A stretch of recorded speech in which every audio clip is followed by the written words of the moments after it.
Hello everybody and welcome to episode number 10 of Jan's Opening Clinic, the very exciting show format where the Chess24 premium users can ask me questions about chess openings in a news article we normally publish 1 or 2 days before that, and then I'm gonna give my answers, sometimes expertly, sometimes in a more condescending tone, depending on my mood. So far I'm in a good mood today, even though my tie doesn't really stick to the place where it's supposed to, but that could change any second. Apologies in advance should I not get to all of your questions. I'm on a bit of a budget here time-wise. I have like 90, maybe 100 minutes and we have a lot of questions, so let's not waste any time and jump right into the action, if this works. Also apologies that I can't answer questions that occur in the chat or follow the chat that much, because I have to focus on all these opening positions you guys are asking me about. So let's get started with Mr. Bluesy. He's saying, "Hi Jan, I play Sicilian as black, but when white answer with a closed Sicilian, I have troubles finding plans other than progress on the queen side with randomly pushing pawns. Sounds like a plan to me, but white is coming at my king faster. Is there a safe way to deal with white attempts to checkmate? If not, can you give what you think are the best ideas for black?" Bit too general a question for my blood, but I will try to say something useful. I have to switch windows here, so this is a very challenging task. Let's see. So the closed Sicilian, e4, c5, knight c3. First of all, your move here should depend on your repertoire. If you're a Najdorf player, then you have a problem going knight c6, because white could trick you going knight f3 and then follow up with d4 when you don't reach your beloved Najdorf. So the position you posted would occur via a Najdorf move or against a Najdorf player because the pawn was already on d6. Well, if you don't have to go d6, if you're, let's say, a Taimanov player, you can go for this, and here black is in no hurry to play d6. So after bishop c4, e6, you can go knight e7 and then d5 in one go, and this is supposed to be very, very comfortable for black. Well, if you're a Najdorf or Dragon player, you have to do something else here. You have a choice between d6 and a6, which many Najdorf players do, which is quite interesting in order to go b5 very quickly. But I'm gonna assume you want to stick with this move order. Go d6, f4, knight to c6. Give me 1 second here. Knight to f3, g6, bishop c4, bishop to g7, short castles, and e6. This is the most dangerous version of this stuff that white can get, because black is already committed to d6. I am not a tremendous expert here. I know that you're supposed to wait a little with castles in order not to get checkmated. Normally they play queen e1, tending queen h4, and after castles, as far as I know, f5 is kind of dangerous. So I believe you're supposed to go h6 here when f5 loses a lot of its bite, because there's no king to checkmate and you can just take here and then take it from there. Well, if white doesn't go f5, if he goes queen h4, for example, the queen doesn't really do all that much as long as black hasn't castled, and black can start the randomly pushing pawns on the queen side playing. Go a6, b5, go after this bishop with knight a5 or knight d4. And as far as I know, black is supposed to have pretty comfortable play. So my two main points, I guess, are if you can avoid it, if your repertoire allows you to, then don't go d6 so early, because without d6 all these lines are easy. And if you're a Najdorf player, think about a6 here. I believe that's what Niklas, for example, recommended in one of his video series. Well, if you do end up in this position, don't castle so early and get checkmated after f5, but wait a bit with castles, play this h6 directed against white's attack, and take it from there. Hope that helps a little bit.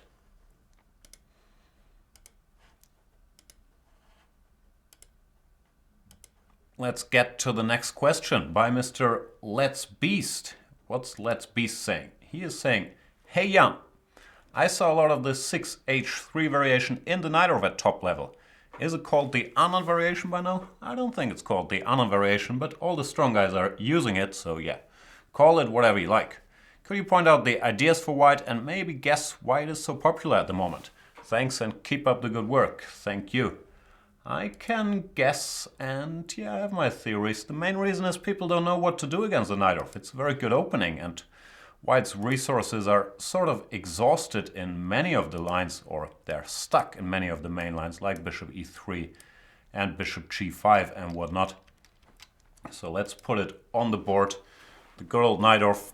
It's very hard to play line here. Bishop e3 used to be popular, but knight g4 is doing amazingly well.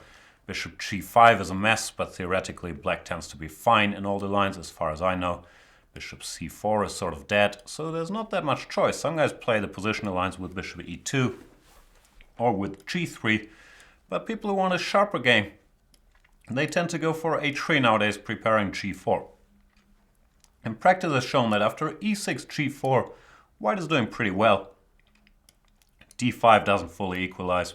Knight ft7, there's this plan of just going g5. When it looks like, in spite of losing a tempo, White is doing pretty well here. So people have moved away from that. They tried g6 for a while, but here after g4, bishop e3 and so on, White also seems a little better, because a6 is not that useful in this dragonish position. So the trend has shifted to going for the Najdorf move e5. Then White's point is he wants to go knight de2, and he wants to go g4 in one go. Put the bishop on g2, the knight on g3, short castles, f4, and develop a bit of an attack. Black has two moves here. I think b5 is very interesting to meet g4 with b4, and the position becomes very sharp very quickly. But the main move at top level nowadays is h5, directed against this idea of g4 and playing against the knight on e2, which is now a little short on squares. It can't really get to g3. f4 and d4 are controlled by the black pawn, so it's not so easy for White what to do here. The most creative is the move knight g1, tending to regroup this guy. I don't really believe it's any good, but people have been doing that. And alternatively, the main lines are to play bishop g5 here, which looks logical, fighting for the d5 square, when we get some almost Sveshnikovian, I'm not sure if that's a word, sort of position, something like bishop e6 takes here, queen takes, knight d5, queen d8 back. That, yeah, I believe is more or less equal, or even though there's new ideas popping up here all the time, or he can go for a setup with g3, bishop g2, and then later decide if he wants to go bishop g5. Typically White goes a4 at some point. That's where the discussions are. I don't think it's winning. Black tends to hold himself quite well here. Not that anything is winning, but I don't think it's a serious problem for Najdorf players. But people don't know what else to do, so they've been discussing this position for quite a while now, and I don't expect these discussions to die down anytime soon. I hope that helps a little bit, and we are gonna move on to question number 3, which is asked by none other than Outreimer. Let's see what Outreimer has to say. Outreimer is saying, "Hi Jan, in the last days I looked a bit at some variation of the Dutch. What a waste of time. Why didn't you watch TV or Making a Murderer is amazing? Do something useful with your time, not the Dutch. Anyway, I found a sideline, the so-called Hort Antoshin variation, with the following setting: f5, knight f6, d6, queen c7, followed by e5. And he gives a position which we're going to look at. This variation looks very tempting to me. So I'm wondering why it is such a little sideline. Can you explain the problems Black could have with this line, and why the classical Dutch, the other line in this opening I like, is maybe better? I have no idea what the classical Dutch is. I guess it's e6, bishop e7, d6, queen e8 and that stuff, which I also think is pretty terrible for Black. In general, I'm a huge opponent of the Dutch, so you've come, the Dutch opening, not the Dutch people, love the Dutch people, just to clarify. So you've come to the wrong place, but nevertheless, we shall look at the line you're giving. This can only take like half an hour until I set it up on the board. Here we are. The position after queen c7 looks tempting at first sight because you're planning to expand in the center very quickly, but Black is also seriously neglecting his development, so I'm not overly surprised that it is such a sideline. I don't think it's very good, as you probably expected me to say, since we are in Dutch territory. I believe simple play for White with castles e5 and knight c3 should favor him. Black has not developed enough to go e4, and both knight g5 and knight h4, intending to go f3, favor White as far as I can tell. And else black has to be very careful for white busting open the position before it's developed. For example, if you go bishop e7, which looks natural, then white goes e4. And even though you might be tempo up on the classical Dutch, well, not really tempo up, but black went e5 in one go, I believe this is quite unpleasant for black. For example, fe4, knight g5, castles, de, knight, I don't know which knight, let's say knight ge4, and white has a good structure and should be slightly better. So yeah, I'm not a big fan of this variation. It's playable to get an unbalanced position as a surprise weapon, but I would never do it. Another move here, if white wants to fight against e5, is to play bishop f4, which has been played by Wojtaszek, knight bd7 and d5, which, yeah, also looks pleasant for white. So, not a big fan, not surprised it's a sideline, but decent surprise weapon if you want a sharp game. Moving on. Mr. Salad Days. Excellent name, Salad Days. What are those days? I just had a salad. I'm not sure that's gonna take me through the show. Hi Jan, I usually play 3e4 in the Queen's Gambit Accepted, but I experience some difficulties when my opponent answers with e5. They do it a lot. Mostly I must fight for a draw or end up losing. That's sad. Do you have a line you recommend after 3e5, or should I rather give up playing 3e4? No, don't give up 3e4, that's the best move, or the most critical move at the very least. So I'm all for it. The thing about it though is that play does become very complicated and white has to know quite some stuff. So judging by your description of the problem that you normally end up losing, you haven't looked into it very deeply and you have to know some theory here. In the position after e4, e5, best and pretty much only move for white is knight to f3, de5, then black is fine after queen d1. So you gotta go knight f3, e takes d4, and now bishop takes c4, temporarily sacrificing a pawn.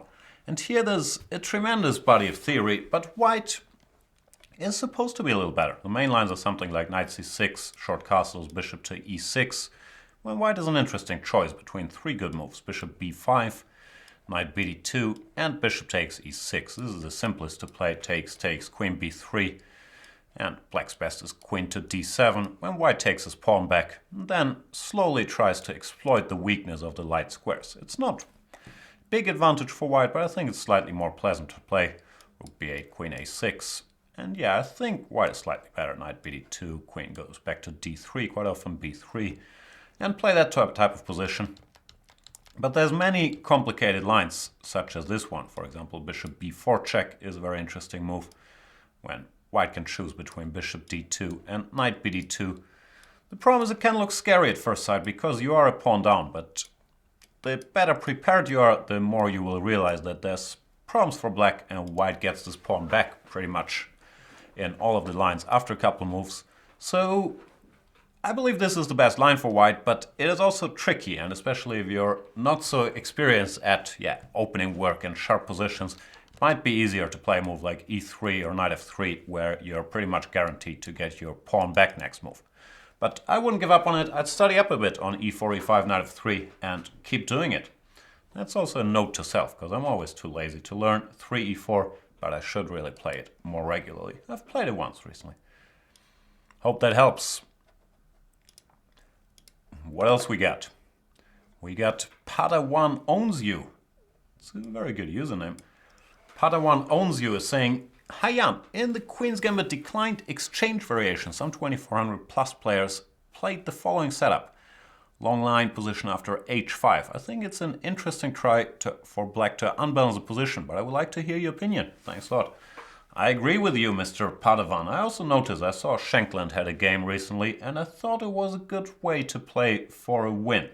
Let's bring it up on the board and have a look. But yeah, it also caught my attention, and I thought it was clever. I hadn't seen it before. But I do think that it's a pretty reasonable try. Where do I have it?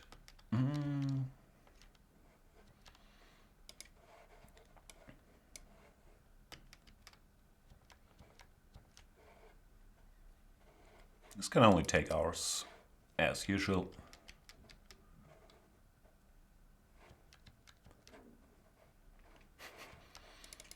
I'm very confused. Too many move orders in my file. I actually prepare files for these shows, believe it or not.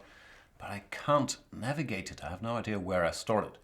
Anyway, let's try to make our way to that position. And basically I can't say very much except for I do fully agree. So c6, queen c2, which is a critical move, e3, bishop f5 is fine for black. I'm still pondering if I should cover all this stuff, and I think I will in part 3 of my opening repertoire series. Against 1d4 part 2 just came out about the Vienna, but we gotta know what to do against d4, knight f6, c4, e6, knight c3 as well. And I've been reading up on all kinds of sharp lines like this one. Here there's different moves. Instead of bishop d3, there's bishop e2, but it's not very dangerous. Black has queen a5, planning knight e4, so that's fine. And bishop d3, h6. I didn't screw up the move order, but we'll get there. Bishop h4, g5, bishop g3, knight h5. It's very double-edged, but it compares quite favorably to like positions out of the Ragosian, for example, after knight f3, bishop b4, c, d, ed, bishop g5. Often you get lines where I hope I can produce one of these lines, I'm not that sure. Lines like this where black then retreats his bishop all the way to f8, and I believe this line we're talking about is probably a better version of that.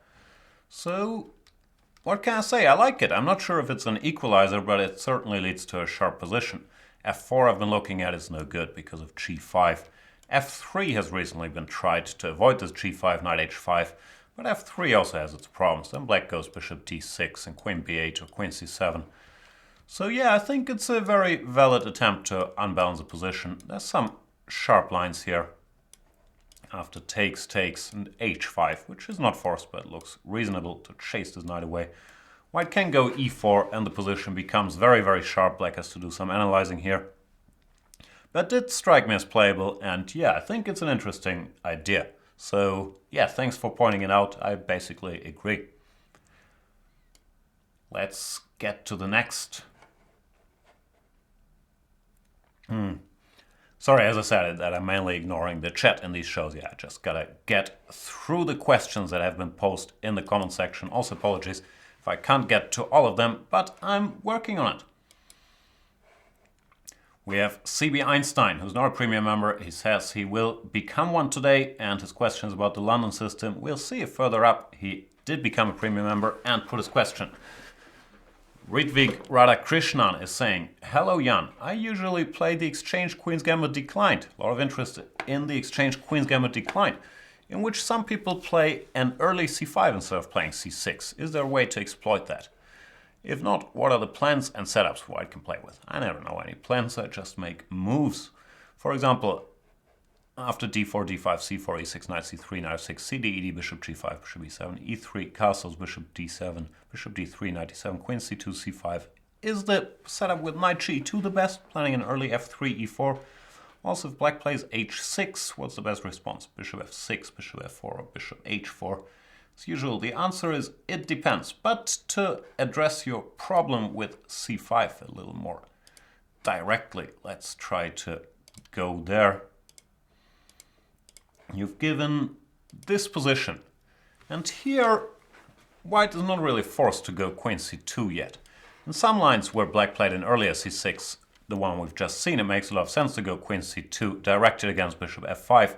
But in this position I wouldn't play queen c2, I would play either knight f3 or knight g2, depending on which setup you prefer in the typical structures after c6. And the point is, if you go knight e2 here, let's say, now black goes c5, then you don't really need your queen on c2. Here you can just take, for example, dc, knight c5, short castles, and you're slightly better because black has an isolated pawn and white hasn't wasted any time moving his queen around. So yeah, I wouldn't go queen c2 unless black has committed to c6. And same story for knight f3 here. If you prefer your knight on f3 in the lines after c6, which I do, but most people like it better on e2. So after queen c2, c5 is a valid move, and here I'm not sure which move is best, because now after dc5, knight c5, white has lost the tempo and things are no longer so simple. I probably go knight e2, in this position, hoping for CD, ED when white is a little better. But black can unbalance the position with C4, bishop F5, and these structures are very, very tricky to handle. And yeah, as to where to retreat the bishop after H6, really depends. Like here I would probably go bishop H4. That's hard to say generally. But bottom line, if you're scared of early C5s, don't go queen C2 so early, then it loses a lot of its sting. And yeah, most move orders where you're forced to go queen C2, or where you should go queen C2, involve black playing an early C6. And you go queen C2 directed against bishop F5. Against an early knight BD7, you don't really need to do that. Hope that helped. Mr. SK3. What is SK3 saying? Hi Jan, when I play King's Indian attack, I hear that question I didn't get. I'm sorry SK3. Gotta tell you in advance, I did not fully understand you.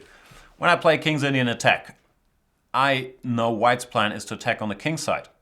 However, after playing like H4, H5 I guess, or Knight F1, then I don't know how to bring my A-file rook to the attack. You can't bring your A-file rook to the attack. You're gonna have to checkmate without that A-file rook. Keep it on A1 and hope it holds together the queen side. The other question is that white always needs to sacrifice knight or bishop on H6 or F6 square, but once I sacrifice it, how to keep the attack? I don't know, that really depends on the position. I in general only sacrifice it if it's good, and if you see how you can keep the attack after that. If you can't see that, then don't sacrifice a knight or bishop on H6 or F6. And also, I'd like to point out the position you've given in the diagram doesn't make a lot of sense. I'm not sure where these questions are coming from. You probably saw some model games or you read a book on the King's Indian attack. But as usual, it all depends on the specifics. Sorry, this is still the old position. Let's see if we can get to yours.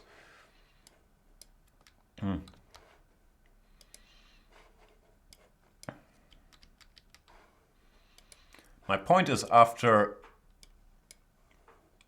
E6 castles, C5, D3, knight C6, knight BD2. To reach your position, black would have to go bishop D6 here, which is not a good idea once the knight is already on F6. There's some lines where you go bishop D6, then you follow up with knight E7, but in the line you gave after bishop D6, E4, castles, rook E1, queen C7, black's setup doesn't make a whole lot of sense, because white goes queen E2 and threatens to win a piece with E5 with tempo. And here probably the best move black has is something like bishop E7, losing a tempo compared to normal lines where black starts with bishop E7. So black should go bishop E7 here if he wants to play this line, E4 short castles, rook E1, B5. And here there's a lot of theoretical discussions. I believe there's recent games, Svidler Kayakin, for example, with E takes D5. General practice has shown that these plans to checkmate with E5, knight F1, H4, bishop H4, bishop F4 don't really work here if black is fast and launches his counterplay with B5. So I'm not sure I can help you that much, but I don't think you should be too focused on learning that one plan and trying to checkmate, but you should start at an earlier stage and try to figure out what the difference is between the different move orders are and what the plans are. I know many of us are taught this plan, like Fischer played it as a kid. You go E5, H4, knight F1, bishop F4 and checkmate. But things aren't that simple, unfortunately, I'm afraid. Sorry, I'm not sure I got that question right.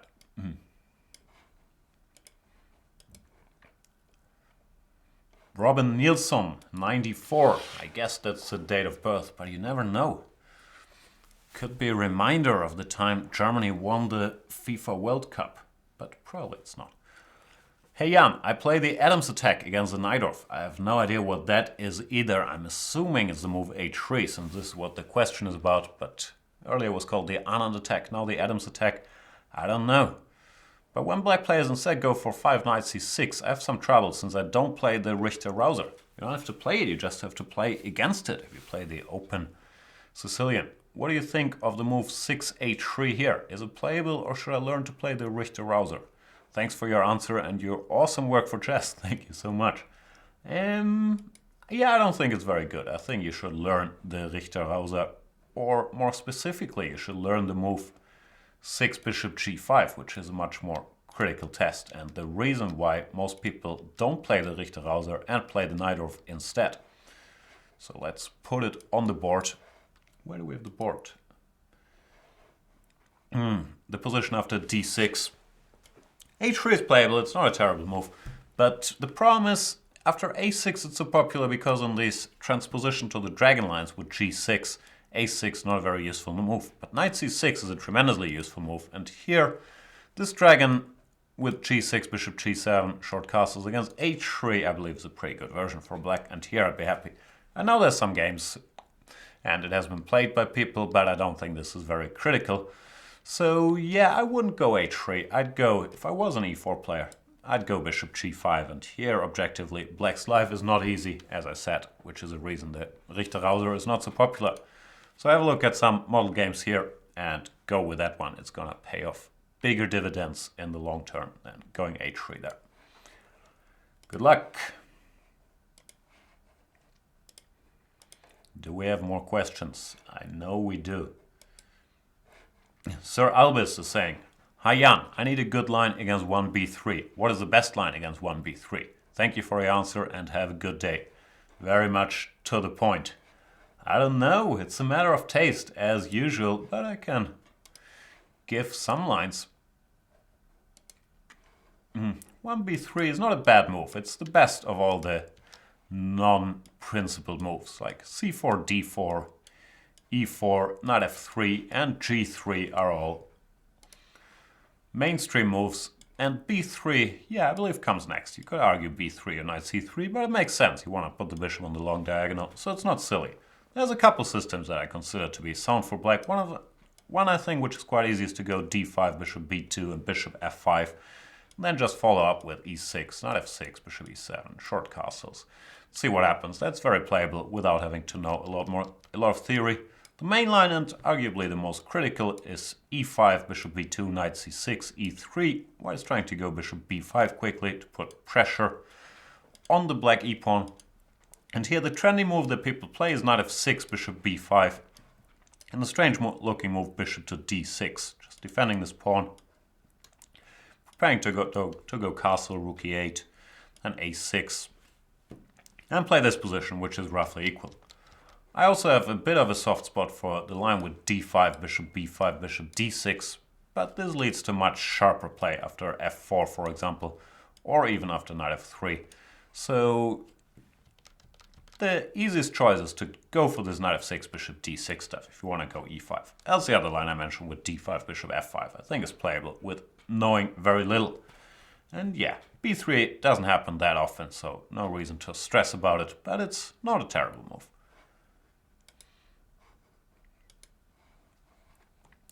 What else we get? We got Andrea78.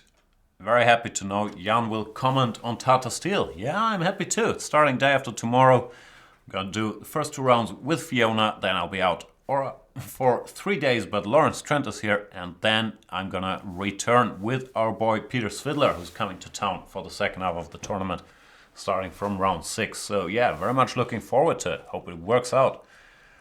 Anyway, the Vienna repertoire was amazing. Thank you. Yeah, check out my new video series, part 2, the Vienna. It's a good opening. 2 questions, Andrea. What are your recommendations on lines like d4, knight f6, bishop g5, and the related d4, knight f6, knight c3? P.S. Wait for new episodes of your repertoire for black is such a pain. That's why he's asking, but you're going to have to wait for the long version, because I'm going to cover all the sidelines, probably in part 4. Which, yeah, is gonna take a while, but I'll give you the short version, the very short version.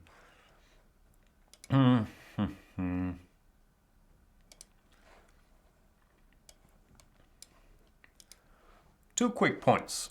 First of all, if you're gonna stick to my repertoire, depending what I recommend in part 3, but very likely you can go 1 d5, against which bishop g5 loses a lot of its sting. Because then h6, bishop h4, c5 is one very good way to meet it. f6 is another good way. So if you smell your opponent might play the Trompowsky, it often makes sense to consider 1 d5. And in the position after bishop g5, I believe all the lines are playable. My personal favorite and the most popular at the moment at the highest level has always been the move d5. Then to meet e3 with c5, you typically get this position bishop f6, gf6, and here white has tried all kinds of things, c4, dc5, knight c3. but I don't think any of them comes close to promising him an advantage. I believe black is a very sound position with the two bishops and the pawn center. I like black's position here, and I don't think this line is dangerous at all, as top practice confirms, I believe. And the same story, if they take on f6 immediately, you have a choice, but I think gf6 is also fine. Some other options here like c4, but they're not dangerous either. So that's my favorite against the Trompowsky. Knight c3, d5, yeah, this is a bigger complex here. White chooses between bishop f4 and bishop g5. As a rule of thumb, black is fine if he just goes for an early c5 against both. Here you can go c5, might transpose to stuff we just saw. And against bishop f4, you can also go c5, e3, cd, ed. Now take a timeout to parry knight b5 with a6. And black is quite comfortable as well. So yeah, none of this stuff is critical, but of course they are legal moves and you're gonna run into them once in a while. Let's get a new question. Kevin Walker has written a long essay. Hi Jan, I sometimes play a strange sideline of the Scotch that hasn't been explored very deeply. e4, e5, knight f3, knight c6, d4, ed, knight d4, knight f6, knight c6, bc, bishop d3, d5, short castles, de, queen e1. And now I often get this queenless endgame with a bad structure against the bishop pair.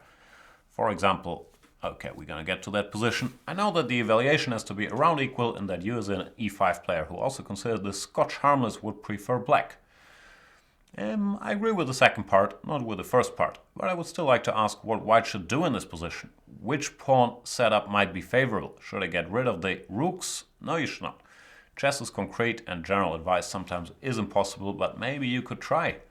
I can try, but I'm still gonna have to be honest with you, Kevin. Don't play that line. That's the main thing I'm gonna tell you. And I'm also gonna tell you why. If I manage to bring it up on the board, which is not 100% certain. Here we go. Good old Scotch. E takes d4, knight to f6, knight c6, bc, bishop d3. This is a sideline, but okay, can't be too terrible. d5. And now castles. This is just not a good move. D takes e4, queen e1. And here you've given bishop e7, but bishop e7 is far from the best move in this position. Like, it might equalize, but I think black is better if he goes queen e7 here, just defending the extra pawn. Some sneaky stuff like queen c3 here, that's what they do. Queen c5, sorry, rook e1. But black is better. Bishop e6, bishop takes, knight takes, rook takes, and we get a much better version of these positions you were opting for, because here, after long castles, black has a serious lead in development, threatening a little check on d1. So white has to go back, rook e1, bishop e7. And I don't think you're in time to get your pieces out, really. Like, it might not be much worse, but it's certainly a position where I'd take black without thinking. Still, I'll make an effort to answer your question. After bishop e7, not the best move. Queen e7 is better, and bishop f5 is better. But after bishop e7, takes, queen d5. Also not sure I'd go queen d5. I think I'd castle here and not be worried about losing this pawn, because with the two bishops and an open position, black will always have good compensation. So queen d5, knight c3, takes. Even this position, yeah, I think this is more or less equal. Black has the two bishops and is fine, but white has some prospects long term because of the weaknesses. No, what you want to do is exchange the dark squared bishops, which is going to be hard to do. You don't want to exchange the rooks. If you take off all the rooks, then the bishop pair will be quite powerful in such positions, and these pawns will be easy to defend. So don't do that. Try to develop quickly and try to exchange the dark squared bishops. I'm not sure what black is supposed to do here. f5 is probably a decent move. Bishop f5 looks natural. But then rook e1. You're not afraid, of course, of exchanging this knight for either bishop. Let's say long castles, bishop g5. Hoping to exchange something. Black shouldn't do that. But after f6 here, for example, once again, it's concrete, but you could try to get rid of your knight to exchange one of the bishops with knight g3. And yeah, it's roughly equal. But yeah, mainly don't play the line. I've given you a couple of reasons why. I know it's always tempting to play sidelines and surprise your opponents and play cute moves like queen e1. But normally there's a reason why no one does that. So yeah, sorry, I know you expected this answer, but It's the truth.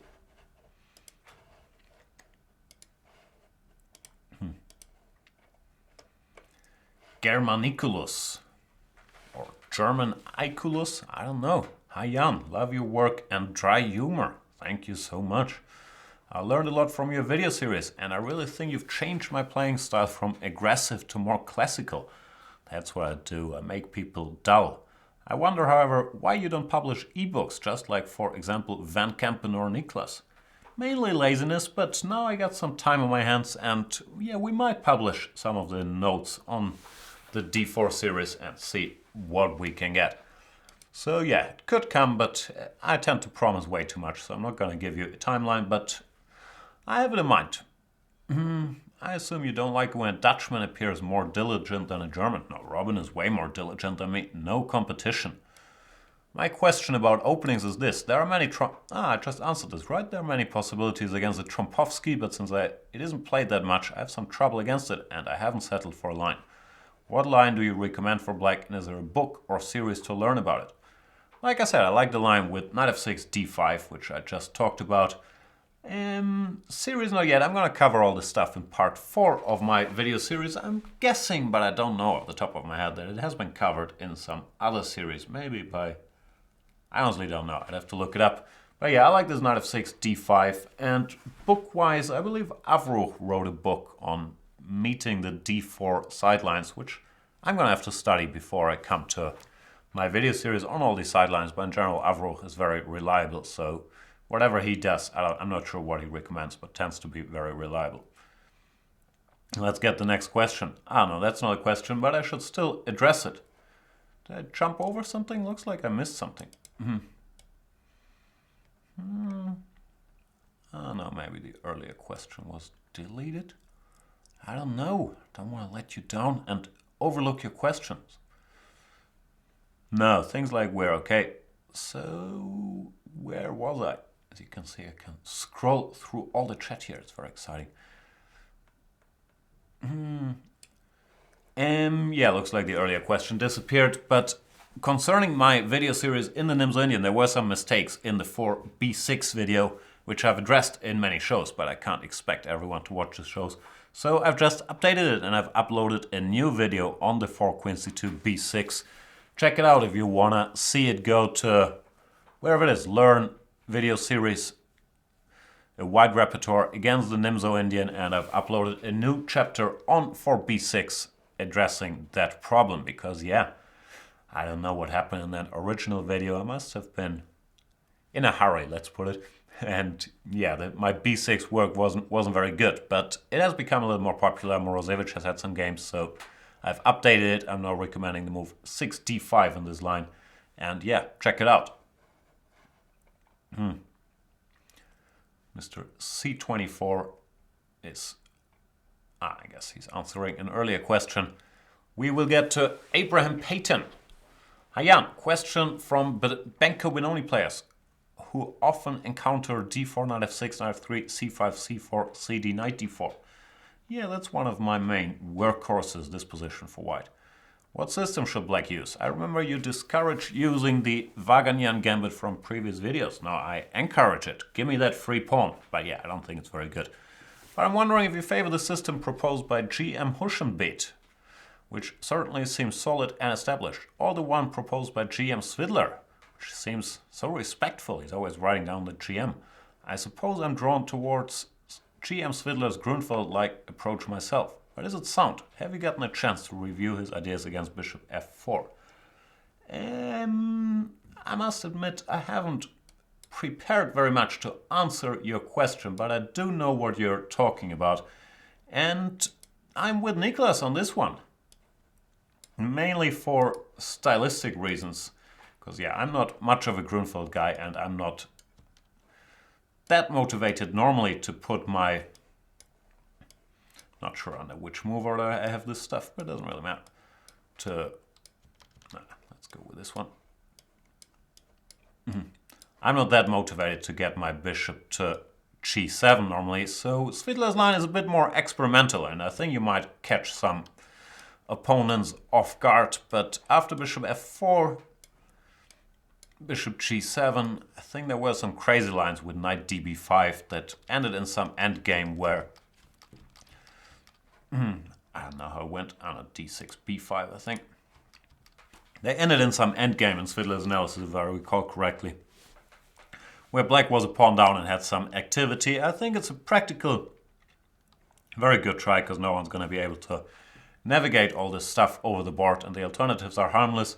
As for the final positions in Svidler's lines, I wasn't sure if white wasn't slightly better with the extra pawn, but yeah, I'm a pawn grabber, and I do believe that this system will never go out of fashion. Like, Svidler didn't give it because it doesn't really fit with the Grunfeld repertoire and because it's a lot of work. But I do think, I've always thought, this is the best reply to this stuff, and it's the one that bothers me most. g3, queen b6. I believe this is all the stuff that Niklas is giving. White has some alternatives here. Bishop f4, bishop g5, knight b5, a3.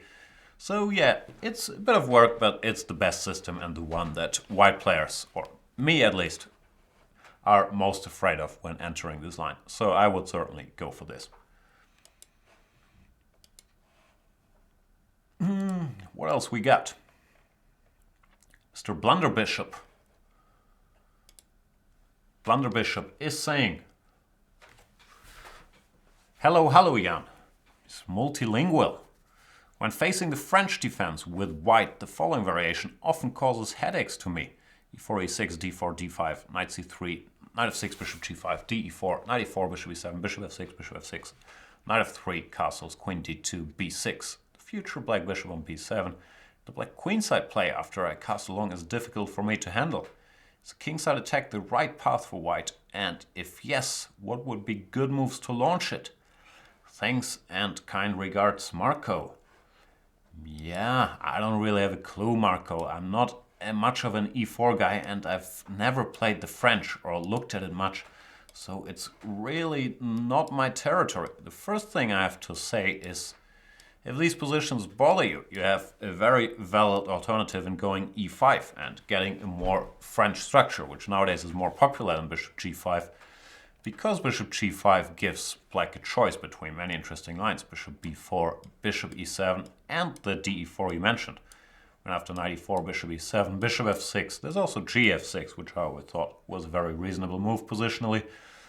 And yeah, this stuff I don't know very much about, frankly. Queen d2, b6, bishop d3, bishop b7, long castles, knight d7. It's the start of a sharp theory debate. White is supposed to go h4, and I'm not very up to date. I think they used to go c5, but then knight fg5 was asking some questions. Bishop g5 you can never really do, because you're going to get checkmated after hg. Knight fg5 threatens, knight takes h7. So I don't know much here, but I've seen Bacro played like this and got an advantage. It's, as usual, very move by move, which is my approach to chess and also has to be your approach to this position at the very least, because it's very hard to say, yeah, you gotta go h4, knight g5, then g4, and your attack will be faster. It's move by move stuff. And theoretically speaking, I believe black should go bishop e7 before going c5, and this is where the debates are ongoing. White has tried queen f4, and it's a messy position. Yeah, I understand. I wouldn't be that comfortable here with white. I'm not an attacking player, or I'd like to be, but I'm not that good at it. So I would probably go e5 instead, especially if these positions bother you. And else, yeah, analyze it. Put the position after h4, c5 or bishop e7 on the board. Put on an engine if it helps. Go to the analysis section. They have an engine and all the games that are played here, and try to get a feel for it. I have no idea, honestly, what the verdict is. I've noticed that it's an ongoing debate. Sorry, French, not my forte. Mr. Luke. Hi Jan, in the game Nübeck-Carlsen from the Olympia 2014, Carlsen played bishop e6 after a long line in the Slav. In all classical games in my database, the black players followed the world champion. Our Bantaton Blitz game. I tried knight d7 and after bishop f4 and some weak moves from your side because of tiredness. Nah, it was just because of weakness. I got a nice position. Have you looked at the lineup, and is there a way to punish black's knight d7, or do you think it's a viable alternative to the main line? Thanks in advance, Luke. Thinly veiled brag here by Luke, who probably crushed me in that Banter Blitz game. I don't know, I've looked at it now that you posed the question. I haven't looked at it in that much detail, but in general I had made a mental note that that line is nothing special for white because of this bishop e6, and I didn't really feel the need to improve on it. And yeah, my computer says, this is as wise as I've gotten, that after knight d7 immediately, white has a very strong move queen d3, or at least that's what it spit out with a point knight takes e5, queen to g3, and white wins material, it looks like. So black has to find something else here, and it got messy. I was looking at queen a5, queen g3, stuff like this, but it didn't look that trustworthy. Oh, sorry, board. Here we go.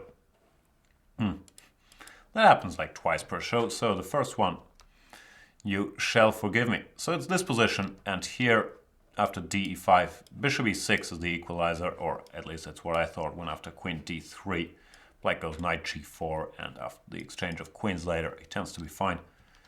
So knight d7, queen d3 is what my computer spit out, intending to go queen g3, when, yeah, I couldn't equalize. I haven't spent oceans of time, but I don't really see a reason for black to go here.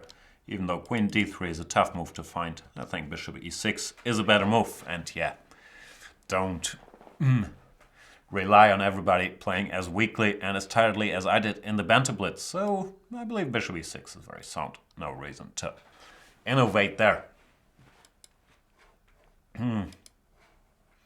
What else we got? Awake. Awake is saying, "Hi Jan, do you think this gambit in the Queen's Gambit declined tarash variation is playable for white, or maybe as a one-game weapon, and what is black's best answer to 5e4? d4, d5, c4, e6, knight c3, c5, cd, ed, e4, d, e, bishop c4, cd, queen b3. I have a feeling Awake knows what answer I'm gonna give, but he wanted to double check, because the answer as usual is no, it's not good, it's not playable. Black is better after 7 moves, clearly better, don't do it. But let me argue my case. Well, to be honest, I had never heard of this gambit before your question, so what I've done is what most people do. I put on the engine in that position, and the engine very quickly spits out a black advantage. Then it really becomes a judgment call, like, yeah, e4, I wouldn't do it. The tarash is not a scary opening. Knight f3, knight c6, and all the main lines with g3 are slightly better for white, and dc5 is also slightly better for white, so really no reason to go here. But after e4, de, I thought the idea was d5, but I also don't like it much. Your line is bishop c4, c takes d4, and queen b3, which, yeah, maybe you could catch someone by surprise here. I wouldn't gamble on it, but yeah, it depends on your style of play, the level of opponent, and so on and so forth. The objective answer is black is clearly better here. If he finds the move knight f6, so it's really a gamble that he's not going to find it. That he's going to go dc3, which doesn't work, or queen d7, which is playable, but after that white has some compensation. But after knight f6, bishop f7, king to e7, as far as I can tell, black is seriously better already, so I wouldn't do it. I haven't analyzed very deeply, but it didn't look good. Anyway, to evaluate the risk of people who will find this, I can't do for you.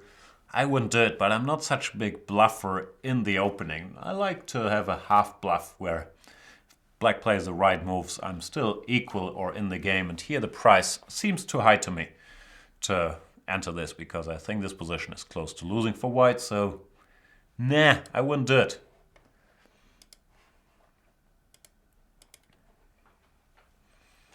Mr. Pawn Grabber, I've read his question before, he's gonna contradict his name a little bit because he's afraid of the Blackmar-Diemer Gambit, which is perfectly suited for a Pawn Grabber. Oh no, it's not the Blackmar-Diemer, sorry, it's the Albin counter Gambit, d4, d5, c4, e5, here on the board. Could you please recommend a concrete line after DE, D4, Knight F3, Knight C6? It's one of those things I'm pretty sure I've answered in an earlier opening clinic, which I don't worry about very much because I feel like, first of all, no one plays it, and if someone has it in their repertoire, then I'm very confident I can prepare for half an hour and sort of refute it. But I've never really gotten around to putting in the work. Still, I know a little bit. After Knight F3, Knight C6, I believe the best plans are connected to going A3 or Knight BD2, often transpose into each other. I don't think there's a big difference. I'd probably start with Knight BD2, but you could make the same case for starting with A3. The main line is something like Knight G7, A3, when if black goes Knight G6, white gets a better endgame after Knight B3. Attacking this pawn, Knight E5, Knight E5, Knight E5, Queen takes D4, Queen takes D4, Knight takes D4, Knight takes C4, E4. And white is seriously better because of his lead in development. So black players have tried some other things, but none of them look very impressive. I think they've tried A5 here, playing to go A4 and to stop B4. Then white has Knight B3, Knight F5, and many pleasant options, but the easiest to go E4, takes, takes.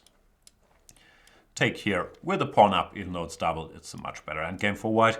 So that's easy, and yeah, black can try something else, maybe bishop G4 or something, which I have to admit I've never studied in much detail. I find it very hard to believe H3, bishop H5, that this could be playable, but here I'd be on my own and would have to trust that my pawn grabbing operation will succeed. So I don't know, I think white is better here with many moves, G3, G4, A3, intending B4.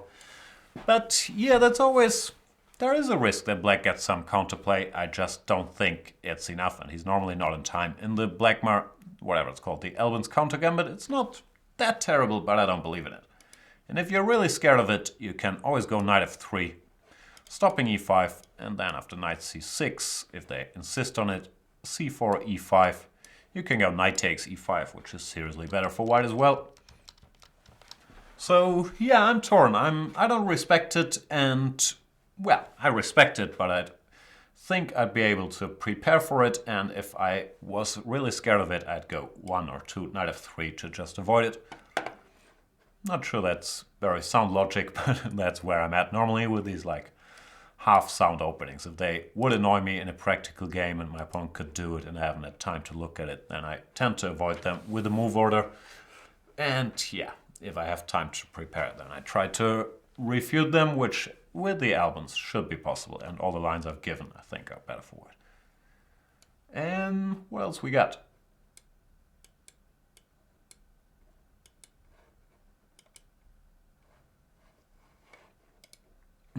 Lapus Neanul. He has a question about the symmetrical English. Horribly boring opening, but I end up there sometimes. C4, C5, G3, Knight C6, Bishop G2, G6, Knight C3, Bishop G7, Knight F3, D6, castles, Knight F6. Now against D4, if black plays DC4, I think it means CD4, we transpose to my favorite line in the symmetrical English. Nice.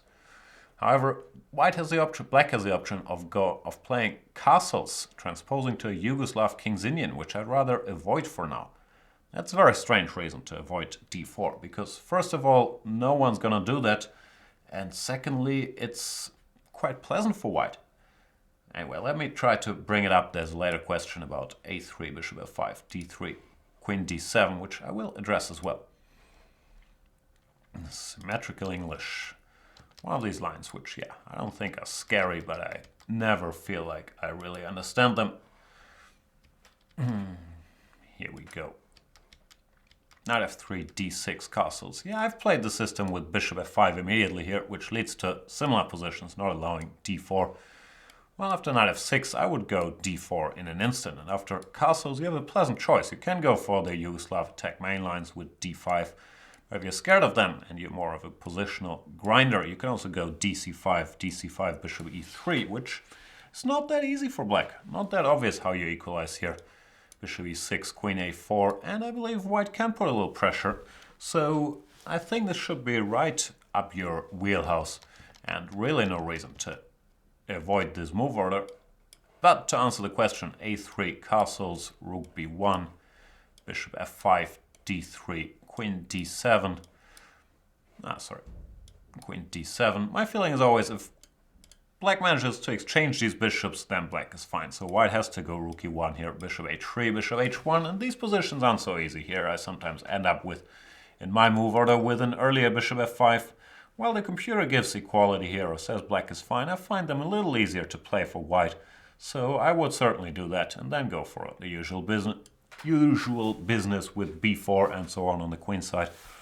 Take it from there. I believe this is quite playable for white, but I really see zero reason to avoid d4, especially if you like the position after cd knight d4. So yeah, that's all I got.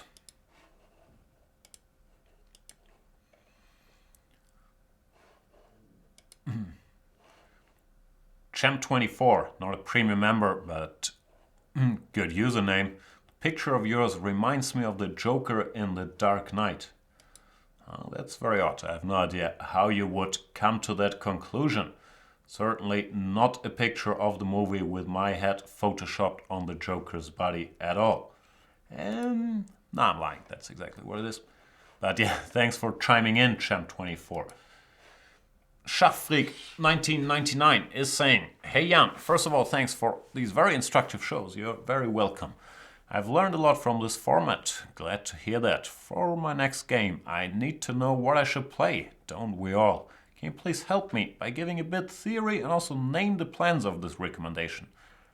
Name the plans of this recommendation. I will be black. e4, e5, knight f3, knight c6, bishop c4, bishop c5, d4, ed. I think you forgot a move there in your line. I looked at this earlier. I think you forgot to include castles and knight f6, but I know what you're talking about. So let's get to it. And interestingly, I think there was a very similar question later on in the show.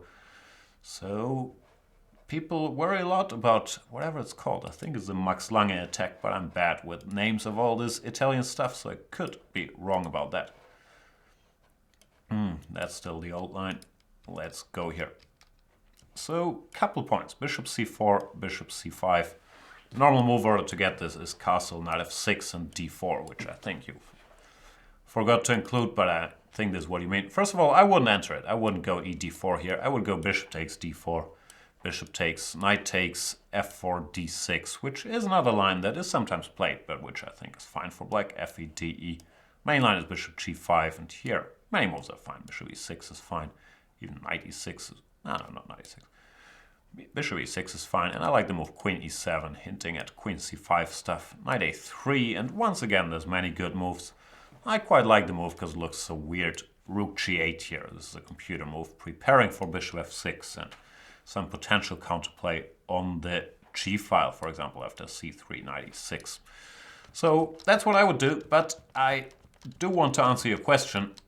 After e takes d4, e5, d5, e takes f6, d takes c4.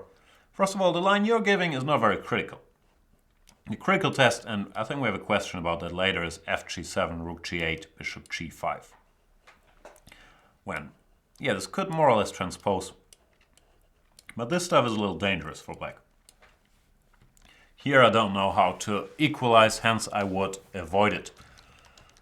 But the line you're giving is a line that's very popular at club level, rook e1, bishop e6, and knight to g5, because people get very excited that after queen takes f6, they can win a piece with knight e6, fe, queen h5 check, followed by queen takes c5. There's a trick many of us are taught as a kid, and many of us stick with it because they're so excited about it. So anyway, the main theoretical move here is queen to d5. Which leads to complicated play, knight c3, queen f5, and I don't know, some weird lines, g4, queen g6, knight ce4, with a mess. I think black is supposed to be quite fine here, but it's messy. But if you end up in this position and you want to surprise your opponent, who will probably know queen d5 and then bang out knight c3 because he's very excited that you can't take, because if queen takes d5, if you want to surprise him, just play g6 here. This is a move that's never played, but I don't know why. It looks like a perfectly good move to me. If white takes on e6, you go king f7, and the king is temporarily a bit out in the open, but it's a much bigger factor that the white pieces are a little underdeveloped and black has a strong center, and black is already better here. Let's say rook e4, rook e8, and you overtake the initiative, or queen e2, queen to d5, or d3 is also strong. Now this is a good position for black. So I think g6 is an underrated move, and I'm not sure what white should do about it. Knight d2 is a computer move, but then after queen d5, say queen g4, short castles. I believe black is also better. So go g6 if you want to go for this line and surprise your opponent. You won't be in trouble there, or at least I hope so. But generally, long term, as I mentioned, after d4, I think bishop takes d4 is a better move. Good luck with that game.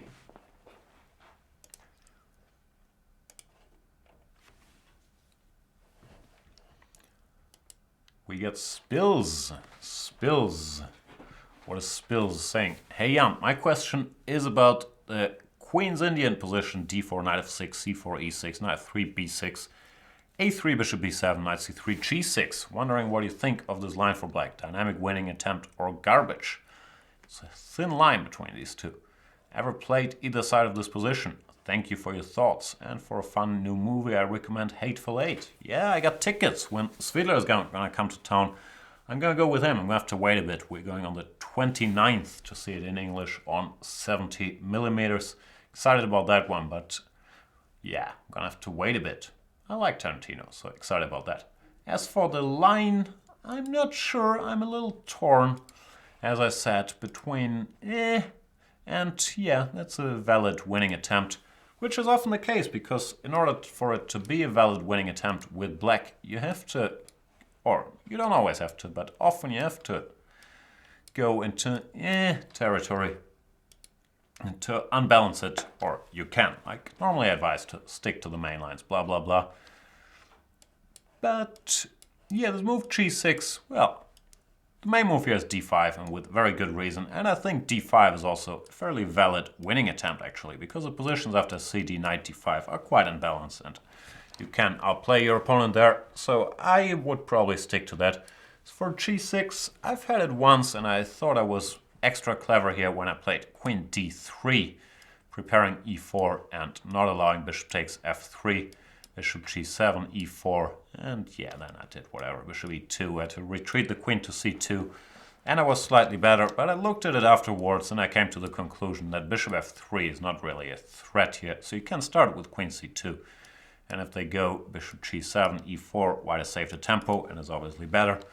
While if black takes on f3, I think both ef and gf favor white. This is more aesthetically pleasing, but it's a little harder to generate play against the king side after it. So yeah, I think white is better here, but it's a complicated position, the sort of unbalanced winning attempt you're looking for. But e takes f3 followed by speedy development I think is also a little scary for black. So I probably wouldn't do it, but I don't think it's total garbage. It leads to unbalanced positions and is, yeah, borderline playable, let's call it like that. Like, I wouldn't be too surprised if I caught myself playing it once. Playing for a win against a weaker opponent, but clearly d5 is the main move for a reason.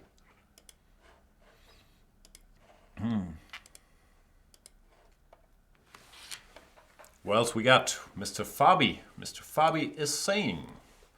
What is Mr. Fabi saying?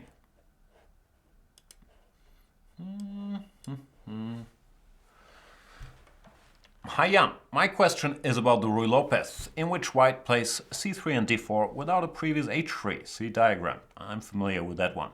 As you certainly know, this position, yep, I do know all that. Here black almost exclusively plays bishop g4, also true, after which white's two main options are bishop e3 and d5. How do you assess this line, and which of these options on move 10 do you consider to be stronger? As a martial player, are you happy to enter, or would you advise players to deviate with e takes d4? No, e takes d4 is bad. You gotta deviate with knight takes d4 if you wanna deviate. Let's get to it slowly but surely. And yeah, that's a full-fledged main line, so I won't be able to go into that much detail. It has just been played in a game, Giri Carlsen, which arguably is the highest possible level, the world number 1 against the world number 2. Is Giri still number 2 in the live rating list? I don't know. But yeah, to answer these points, and I'll give you it's one question because they sort of belong together.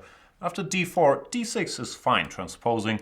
I normally, used to play knight takes d4 here. E takes d is bad because of e5, but knight takes d4 is a valid alternative, which I believe equalizes and which is exclusive to the Marshall move order. You can't get that, of course, in this move order. After d4, bishop g4, I think d5 is pretty harmless. It leads to a position with a lot of pieces on the board, but I think black is absolutely fine. Something like this, and black gets a very pleasant version of a Najdorf structure. So yeah, I don't think this is a problem. Some people play it, but in general, it's not considered critical.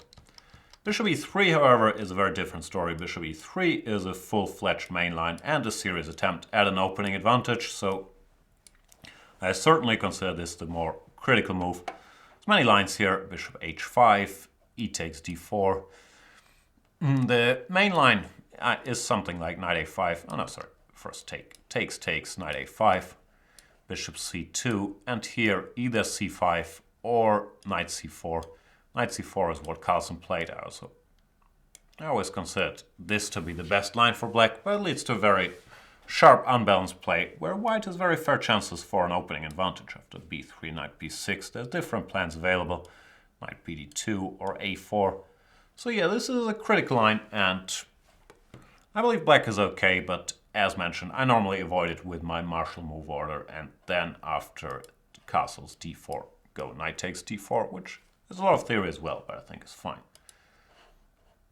But certainly, if you're interested in playing it with white, look at bishop e3, not at d5. d5 is not that exciting in my opinion.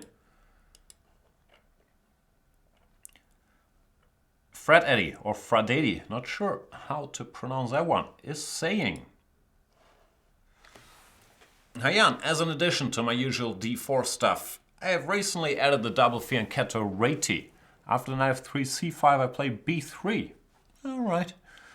And had a question about the following line. g6, bishop b2, knight f6. Are you supposed to take on f6 like the famous Karpov game, or are you supposed to ignore it?" You're supposed to ignore it, I believe. Sorry, this is still the old position, so knight f3, c5, b3. I've never done that, but how bad can it be? You're fianchettoing your bishop. My worry would be that black goes d6 and e5 here, I would guess, but let's answer the question. g6, bishop b2, knight f6. The conventional wisdom, and I think conventional wisdom is right, is that white is better here if he can get in c4 and then knight c3 and control this d5 square. But after c4, black is in time to go d5 in this position. And here, I think black is absolutely fine. Queen, wherever, let's say back to d8. This position I quite like for black with the two bishops. Therefore, I believe it's well known that black has to get in a quick d5 in this sort of structure, and most people will. Therefore, I don't think bishop f6 is the right move. You should probably play something slower like c4. e4 has been tried in a couple of games recently. Interesting move as well. I don't think white is an advantage. Black's play is very logical. Bishop g7, short castle, and this bishop has some drawbacks here, but I don't think you want to take on f6. Say you want to go c4 or e4. And again, I'm a well-known bishop fanatic, so my opinion might be biased. Doesn't mean it's not right, but it's always biased towards bishops a little bit. Princess Selisa is saying, "Hi Jan, I lately got in the position after the Noteboom with white. How do you recommend to continue here?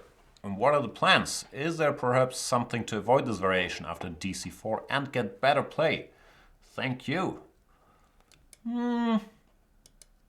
Yeah. Little column A, little column B. The Noteboom is one of these lines that I believe objectively are probably quite pleasant for white, but I never felt it's worth to put in the work compared to the ratio with which you get them. on the board, so I normally avoid them with white. It's a very sharp position after knight bd7. As far as I know, the critical move at the moment is knight d2. Preparing to either go f4, grabbing more space in the center with e4, or sometimes just to go f3, restrict this bishop. Knight d2 also directed against knight e4 or bishop e4. I believe the main line here is queen c7, bishop to c2, when it's supposed to that after e5, d5, white is better because he's controlling these passed pawns and he can push with f4 at an opportune moment. And I think black should probably not go d5, but something else here, rook d8 or whatever. With, yeah, very unbalanced position. I believe white is slightly better, but I'm not an expert.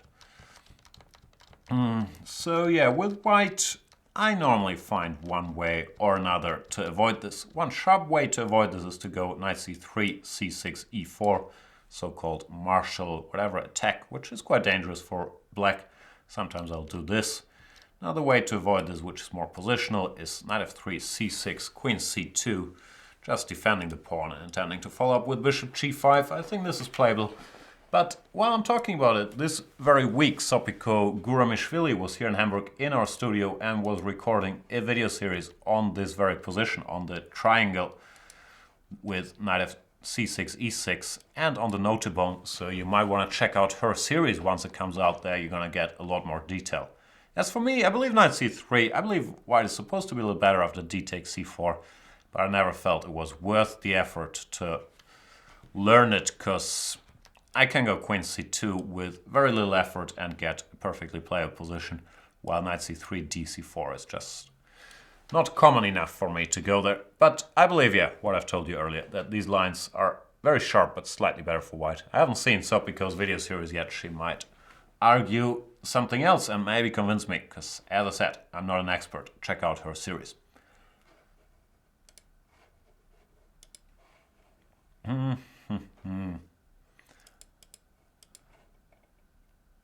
Achethista 3000.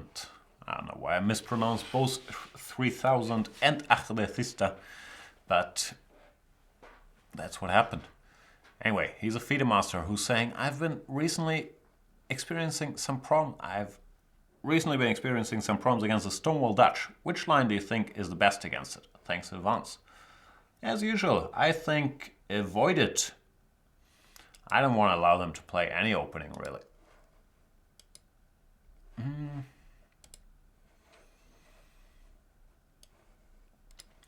If someone is threatening to play the Dutch, I tend to play the Stonewall, I tend to go knight f3, f5, c4, knight f6. And the difference is now, if they want to play the Stonewall, they're going to end up in some trouble, because white hasn't played d4 yet. And there is all these very powerful systems of going d3 followed by e4. This is just good for white, so black can't really play the Stonewall against that move order, and that's what I normally do, because I'm too lazy to look at these positions in detail. They're clearly playable for black. Magnus Carlsen has played them a couple times, and I changed my mind about what's best. I think Avruch gave something with knight c3 followed by rook b1 and b4. Very sharp play, that's interesting. The old days I was doing something like queen c2, castles. What was it? Was I going 95 here? I wish I could remember anything. I think I wanted some early knight e5, but I'm not sure. I might be mixing up the move order. You see, I'm really not much of an expert. No, I think it's b3. And at b3 they go queen e7. No, I got it. Only took us 5 minutes. b3 they go queen e7 to stop bishop a3. And now knight e5. I was doing stuff like this, and the point was I always considered the plan with b6, bishop b7 best. b6, now you take and go knight to c4 and try to claim a tiny advantage because you grab this bishop. So yeah, I think that's what I was doing, but mainly I'm trying to avoid it, and I'm not very updated on it. Hope that helped.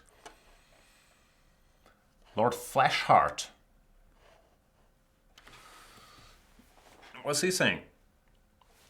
Hi Jan, I'm rather curious about two similar variations and their differences. The first is the, what do we call this? The semi-tarash and the lesser plate. Knight c3, knight f6, bishop g7, cd, knight d5, bishop e7, queen e7. Similarities are obvious, but is the second really that inferior? And if so, why? Whoever said it's inferior? I think the second is superior, frankly. And I think most strong players would agree with that.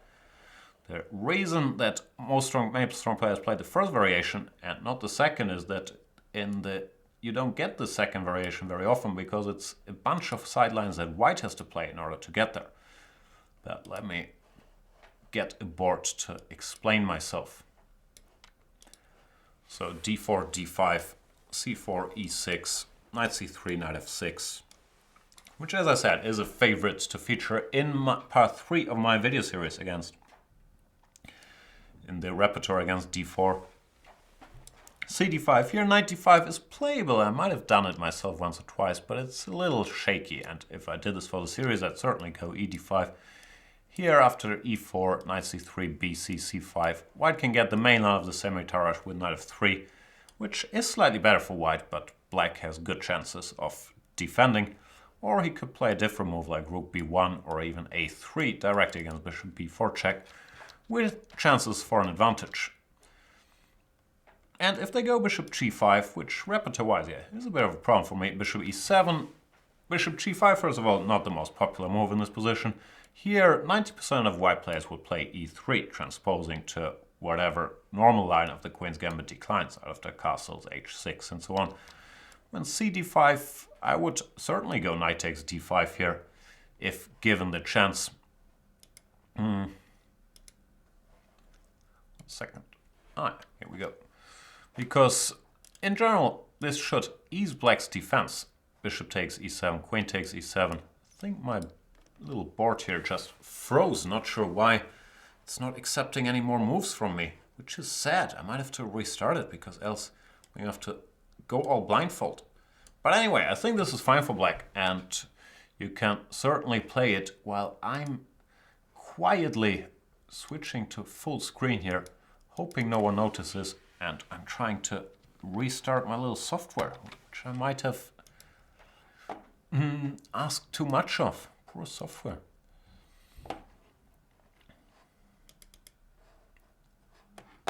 This can only take hours.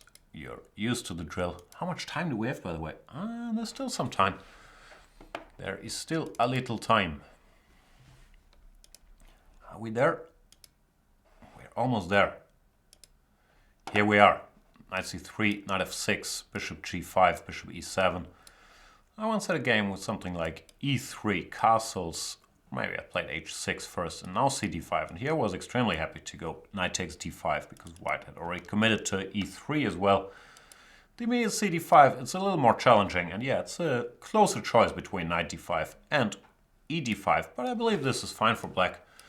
Don't see why not. The main line is something, or what white normally tries to do is to do without e3 here. Play something like, I think they start with rook c1 in order to be able to recapture with the rook here. Rook c1, castles, knight f3, stuff like this. And here black has a bunch of options. The one I like best is to just capture here. Rook takes and knight to c6, intending to go e5 very quickly. And I think black is fine. So yeah, I think it's a fully playable line, and the reason it's not more popular is that white players don't go here very often. Pretty much everybody plays cd5 or knight f3 in this position. And after bishop g5, bishop e7, pretty much everybody plays e3. It's very rare that someone wants to play this cult spot and waits for a move to then go for it. So yeah, I believe your line is perfectly fine.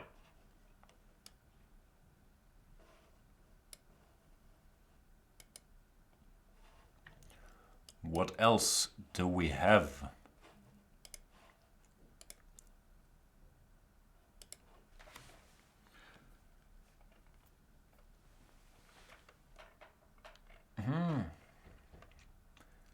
Michael has a question. Hi Jan, I really like your new video series for black against 1d4. I'm glad you do. And I wonder how to get some interesting positions in this line. d4, knight f6, c4, e6, knight f3, d5, c d5. Yeah, I'm gonna cover that in one of the later parts. How play this against weaker player. That's always the main question asked when In the new video series against d4, the Vienna is a good opening, but it's very hard to generate like winning chances in the main lines as well if weaker player knows everything what he's doing. So yeah, I'm always slightly arguing against this irrational fear pretty much everyone has. Oh my god, I'm playing weaker player, but he might know all the theory or the resulting structure perfectly and I won't get winning chances. I'd be quite confident to get winning chances in your line against weaker player, but that's exactly what you're asking. So I don't know, normally players are weaker because they make weaker moves and you exploit those. So that's a tricky one, but let me briefly explain the main difference here between knight f3, d5, cd5, which is harmless, and knight c3, d5, cd5, which is a full-fledged main line. The reason is that after knight f3, d5, cd5, ed5, white is not really in time to stop black from developing his bishop. Let's say he goes knight c3, which is normal, c6, goes bishop g5, which is normal, bishop e7, and now if e3, black is in time to go bishop f5. You gotta be careful here about queen b3 stuff, but here it can be very comfortably met with queen b6. And I'll give you that these positions aren't the most exciting, but there is still more than enough play, in my opinion, to beat the weaker player, because the structure is actually unbalanced. And there's some nice model games here. I'm going to include probably some in my next series where black does get his kingside attack rolling and wins some games, like Nikolic Kramnik is a prime example. But theoretically, this is totally fine for black without the dark squared bishops. Why would white have anything? And white can't really stop that. If he tries to stop it here with queen c2, for example, now black once again is in time to go g6, followed by bishop f5. Doesn't really change the situation. And therefore, in this move order, it's considered to be pretty harmless. There's a bit of theory here and there, but nothing to really worry about. Like queen c2, g6, e4 is a line we have to know, but it's fine for black. While if white starts with knight c3, then after d5, cd, ed, he is on time to make it at the very least harder for black to go bishop f5. After c6, e3, bishop f5 is an interesting line, but white has to move queen f3, which disrupts stuff a little bit. I still think it's fine for black, but certainly not a walk in the park. And white can also go queen c2 here, the main difference being that if black tries to go g6, e3, bishop f5, now he's not quite in time to meet queen b3 with queen b6. Well, with knight f3, bishop e7 included, this guy's defended, and queen b6 would be good, but this is unpleasant for black. So, long story short, knight f3 combined with cd5 is harmless. Of course, white is not worse, but nothing to worry about, while knight c3, d5, cd5 is one of the very main lines. I hope that helped. As for the weaker player stuff, yeah, just beat the weaker players because they're weaker. No reason to avoid that position. There's still plenty of play, in my opinion. Moriarty is asking, hi Jan, I have a question about a line of the English opening covered by Niklas Huschenbeet in his video series. Yep. Knight c3, e6, g3, one of the main lines. I'll remove 5 instead of knight c3. White could play g3. This was not mentioned in either the video or the ebook. Does this make any difference, and how should black proceed here? Yeah, this is an important line. I'm not sure if Niklas has it via some different move order or why it's not in there. But yeah, this is a part of the repertoire. I'll check with him, but I will answer your question because this is a very relevant line.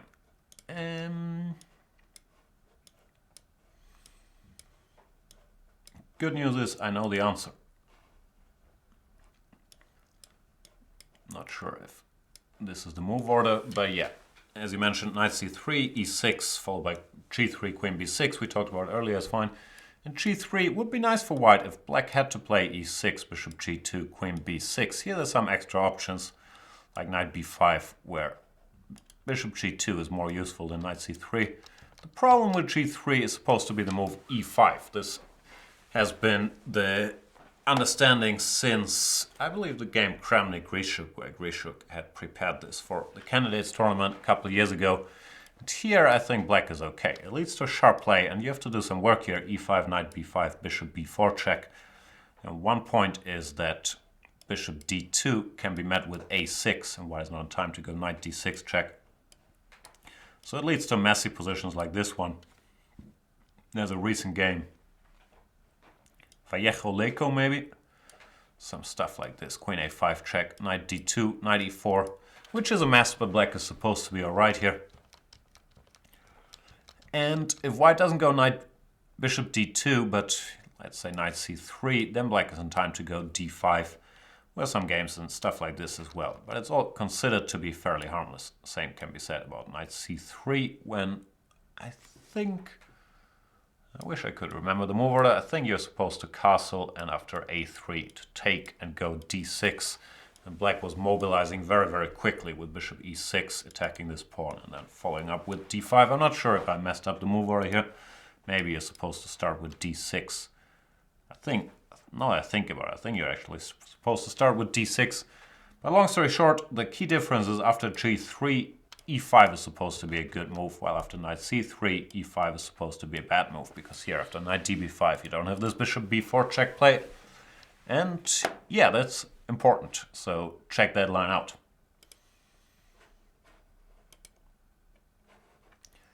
What else we got?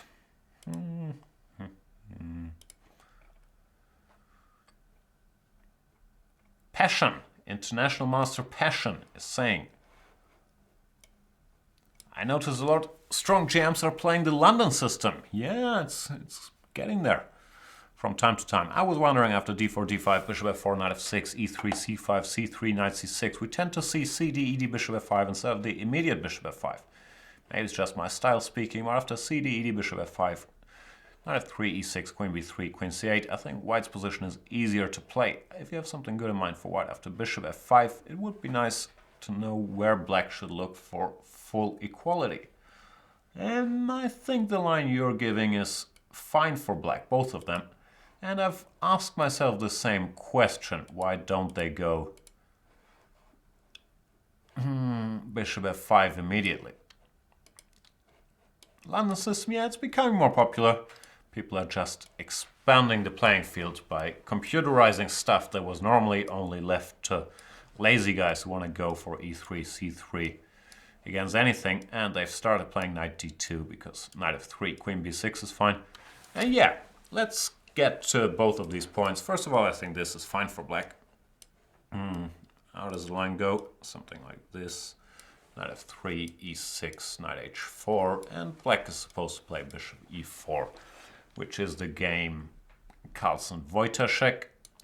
Knight takes, bishop d3, bishop d6. Nothing better than takes. And, well, white is fine, but so is black, I believe. Objectively, this is pretty equal, with only good minor pieces left for black. Wojtaszek went on to castle queenside and lost a very sharp game, but I think you can play more conservatively and go here. Still, I'm not going to argue, maybe it is easier to play for white. And I believe that bishop f5 immediately is a playable move. dc5 is not really a threat because of e5. So what they normally do is either queen b3, but then black can go queen d7, knight f3, c4, queen d1 back. And this position occurred a bunch of times, but I don't believe that black can be in trouble here. Not sure if he's better, but he's certainly fine. If he goes e6, bishop d6, whatever. Okay, let's start with b5. Yeah, I think this is more or less equal, so no problems there. So I wasn't quite sure what they have in mind after bishop f5 immediately. I guess it's knight f3 anyway, when black has a choice between queen b6, which is interesting, or e6, queen b3, and queen c8, which also struck me as quite playable. So I don't know what the problem with bishop f5 is. It looked alright to me, and so did cd, ed, bishop f5. Sure, we're going to get some more games there, but I don't think it's a very critical attempt at black's life. It's just the world-class players are getting bored of all the main lines, and especially in rapid tournaments, they try to surprise their opponents with this stuff. That's why we've seen a lot of Kramnik, Grishuk, Carlsen doing it in the World Rapid and World Blitz, but I'm not too concerned. Like, I'm sure they would crush me, but it wouldn't be because of bishop f4, is what I'm saying. Sean Stern is saying,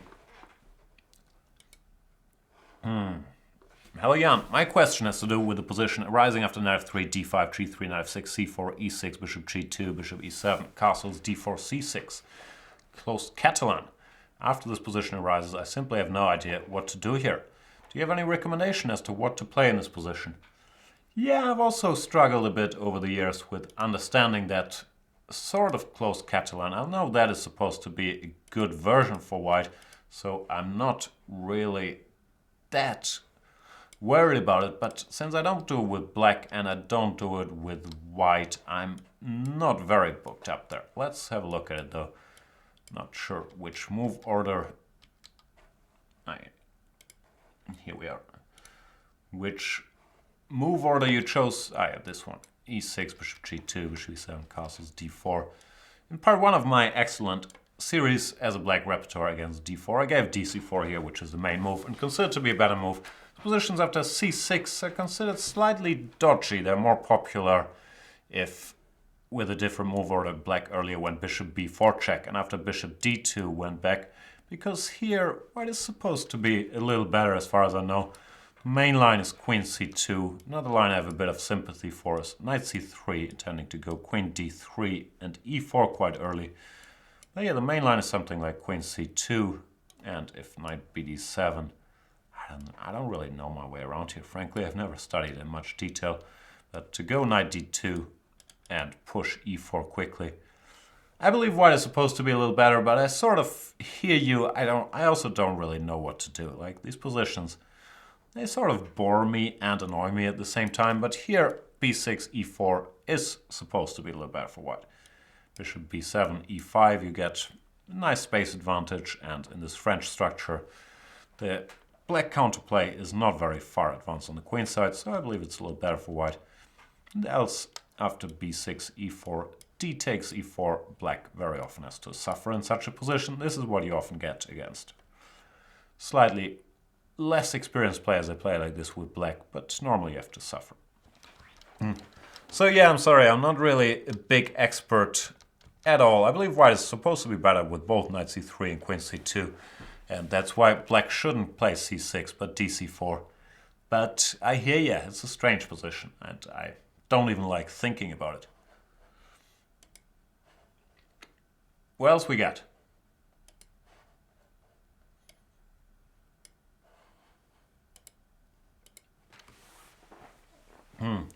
I'm a Jedi is saying, hi Jan, I'm a long-time subscriber who watched every opening clinic. Oof, painful. Watch Making a Murderer. As they are all awesome. Thank you, sir. I will never ask a question. He's been working on his tactics. And so he's trying to make up for it by asking like 7 different questions. But in general, I think, yeah, you're worried about bishop c4 in the Sicilian. And the short answer is don't. It doesn't make a lot of sense most of the time. But yeah, you're giving a couple different move orders. Let's briefly look at them. What's an aggressive way to meet this type of setup? I don't know. Like, I don't really think an aggressive and passive. I just try to make good moves, as dumb as it sounds, but there's no such thing as this type of setup. Like every position you've given is very, very different. So let's do a very brief tour. As a rule, bishop c4 is not very dangerous against the Sicilian. Like in this position, for example, after e4, c5, bishop c4, it doesn't really make any sense. Black just goes e6, threatening d5. And for example, after knight c3, knight c6, knight f3, knight f6, once again threatening d5. Black is already doing extremely well. One key trick is often that e5 can be met with d5 anyway. And yeah, it's not a good line. And the same can be said, I think there was some line with a3, which I don't even understand, frankly. As long, yeah, as black is ready to meet this with e6 and d5, there's no real problem. Then there was a line with c3, d6. First of all, why play d6 here? Play knight f6 or d5. But d6, d4, knight f6, bishop c4, which I've never seen in my life, also doesn't make a whole lot of sense to me. I think you can just take here if you want to. So often there's some tactics like this, but once the dust settles, black is better, and this is no exception. Here, I'll just take on d4. And black is fine. So, Yeah, in general, bishop c4 is not very good against the Sicilian. One line that makes sense is knight f3, d6. Only after black played d6 is a similar story to what we've seen earlier. There is some justification to playing bishop c4, and this is the one playable line out of the ones you gave. And now with the intention of playing d3, c3, bishop to b3, knight bd2, short castles, play some sort of Italian setup against the Sicilian, as strange as it sounds. This is playable, and here black should know a little something, not much. He should go knight c6, threatening knight a5 often. So, no, actually that's not true. c3, a6, this is a key move, and that's the one threatening knight a5. Grabbing this bishop, which is also a typical idea after having stopped bishop b5 check. So this bishop has to move bishop b3. Here I believe it's best, and this is a bit of an exception, to put this bishop outside of the pawn chain, go bishop g4, and then follow up with e6, bishop e7, d5 at an opportune moment, and black has a very good game. But this is still the only respectable of all these bishop c4 lines. All the others, they really don't make a lot of sense, and I would not lose any sleep over them. I'm sure there's more pressing issues. So yeah, hope that helped, but in general, don't worry about it. It's not a good way to meet the Sicilian, and you always have e6 blocking this diagonal, so this bishop doesn't do much. Then d5 kicking it. It's very different to e4, e5, where this is a natural square. Hope that helped a little bit. Cheze is saying, I'm not sure how to pronounce it. Cheze? What do you think of the double queen's gambit d4, d5, c4, c5? Do you have any experience with the setup? Nah. It is very surprising for me that it is almost unknown. Is there any easy line for white to refute it? No, it's not as bad as it looks. It's not great, I would guess, but I don't think it's losing or terrible. So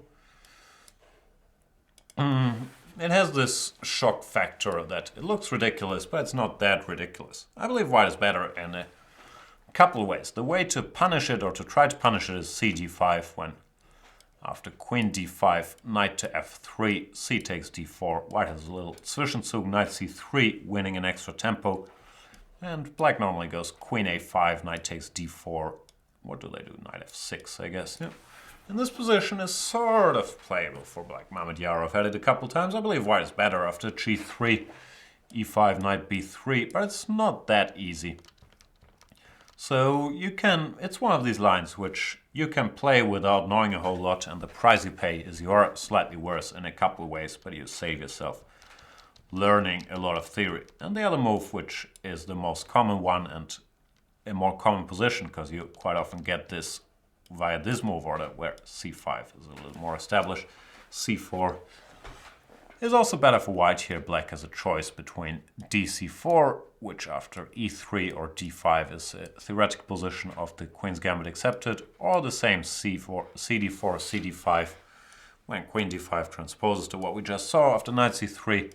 And knight f6 is one of these lines after queen takes d4, queen takes d5, knight c3, where maybe black can hold, but Svidler had a very unpleasant experience with it, for example, in the World Cup final against Kayakin, where he lost a key game in this stuff, if I'm not mistaken. I might be mistaken, but I think it was this.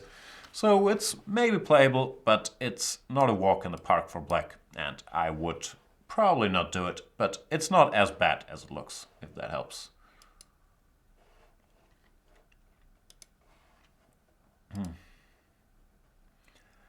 The next question.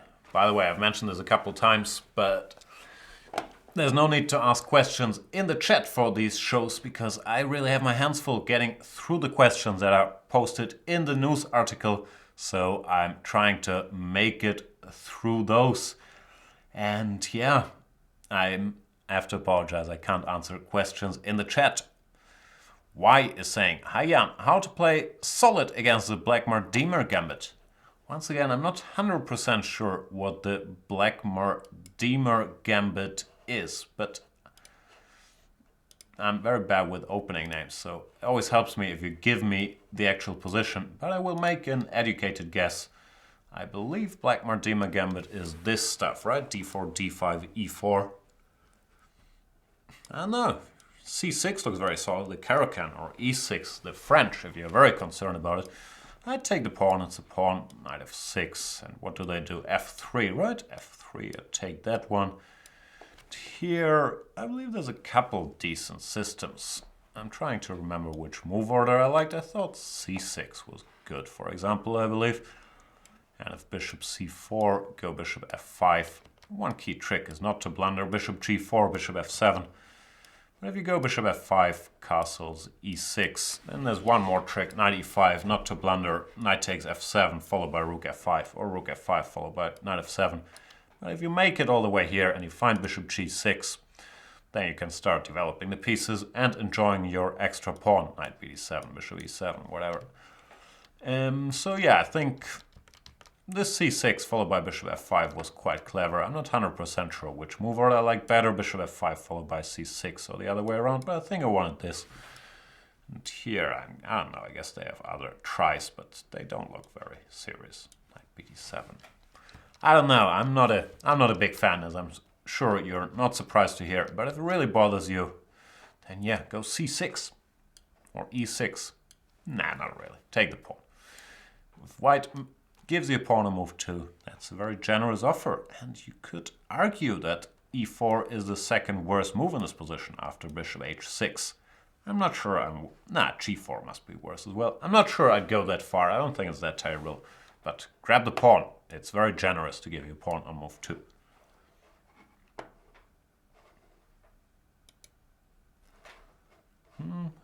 What else we got?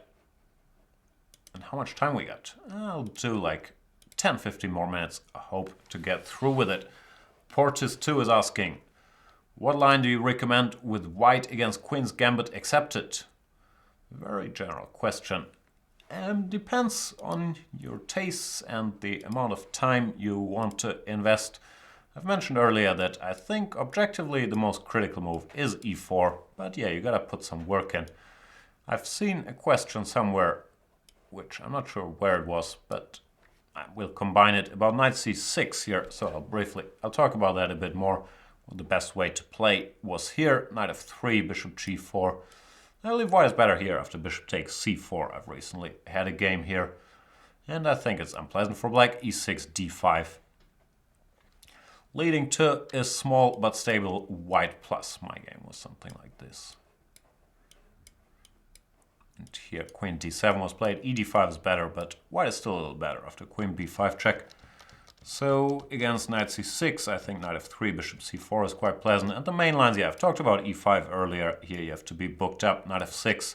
The other main line is knight f6, e5, knight d5, bishop takes c4, which should favor white because of the space advantage, but is also a well-known battleground for the world's best players, so things aren't that easy, but I quite like it for white after both bishop b3 and bishop d3. I believe it's quite pleasant. I'd probably go here, but I keep changing my opinion on that and develop the pieces. But yeah, it's a matter of taste. You can also absolutely go knight f3, followed by e3 or e3 immediately, but the most critical is e4, so that's, I believe, the best move. Also the one that asks for the most work, unfortunately, which sometimes happens.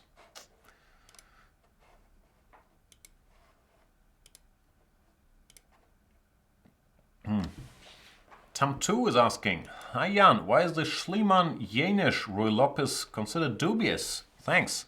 Is it considered dubious? I see a lot of world-class players playing it. I don't think it's considered dubious at all.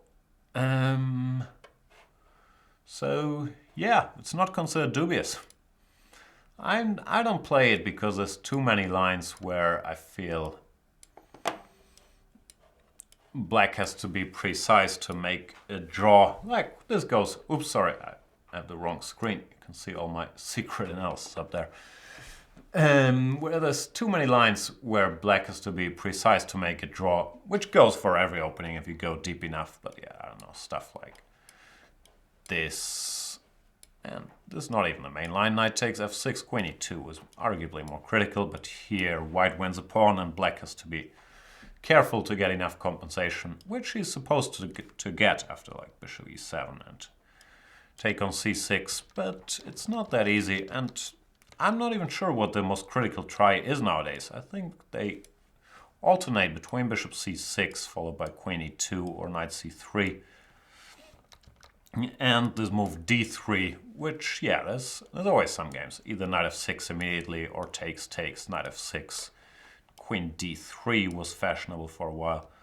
So no, I don't think it's considered to be overly dubious. I think it's a playable line, and a lot of strong players play it. So, nah, it's not dubious, it's playable.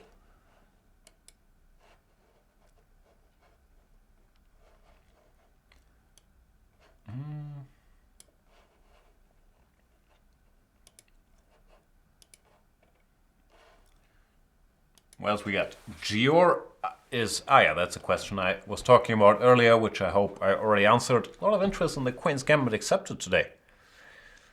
e4, knight c6. Yeah, go knight f3, bishop g4, bishop takes c4.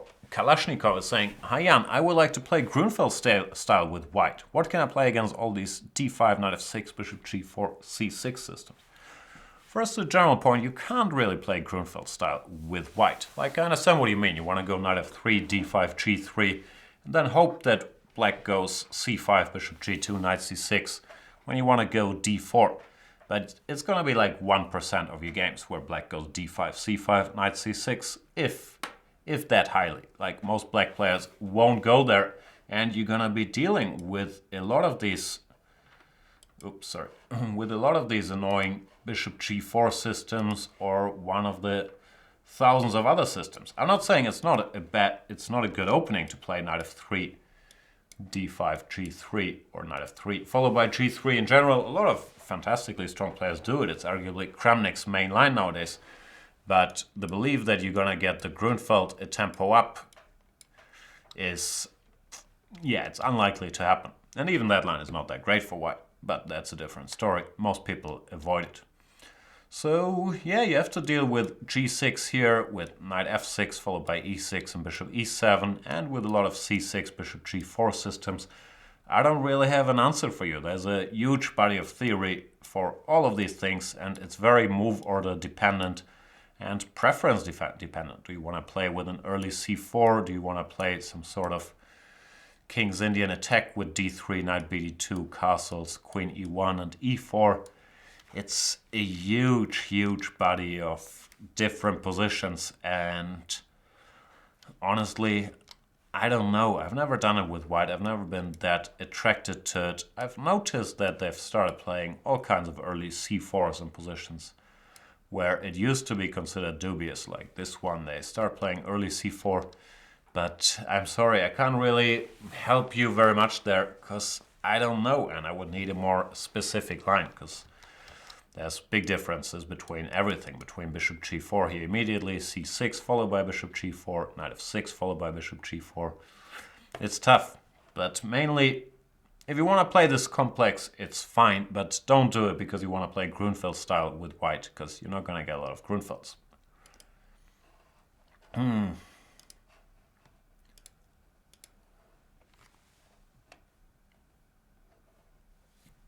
Tomek 188. I'm going to have to call it a day soon. I got to get going. So I'll rush through as many questions as I can.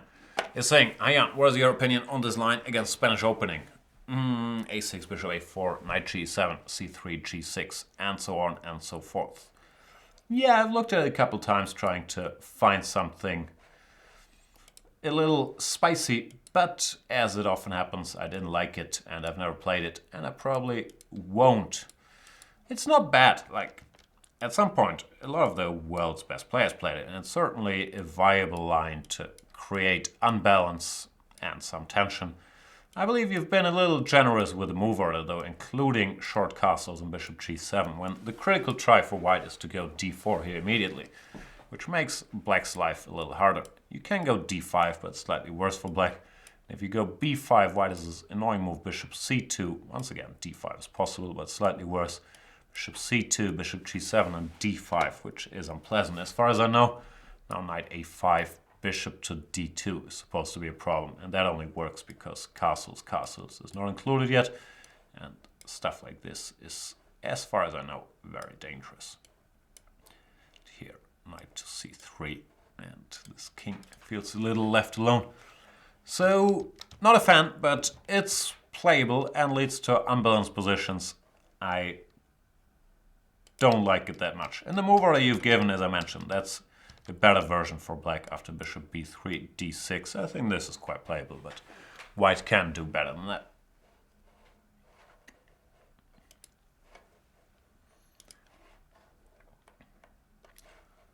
Dr. Buki is saying, "Hi Jan, in your excellent, thank you, video series against the Nimzo, you recommend the line castles knight f3, d5, cd, ed, bishop f4, and after c5, dc5. I've seen queen a5 recommended against this, with the idea e3, bishop f5, or knight a6. What is your opinion? Great new video series on the Vienna. Thanks." Thank you. Yeah, I've looked at this after seeing your question. Oops. See, it's starting to get late. I'm starting to mess up which screen I'm supposed to go to constantly.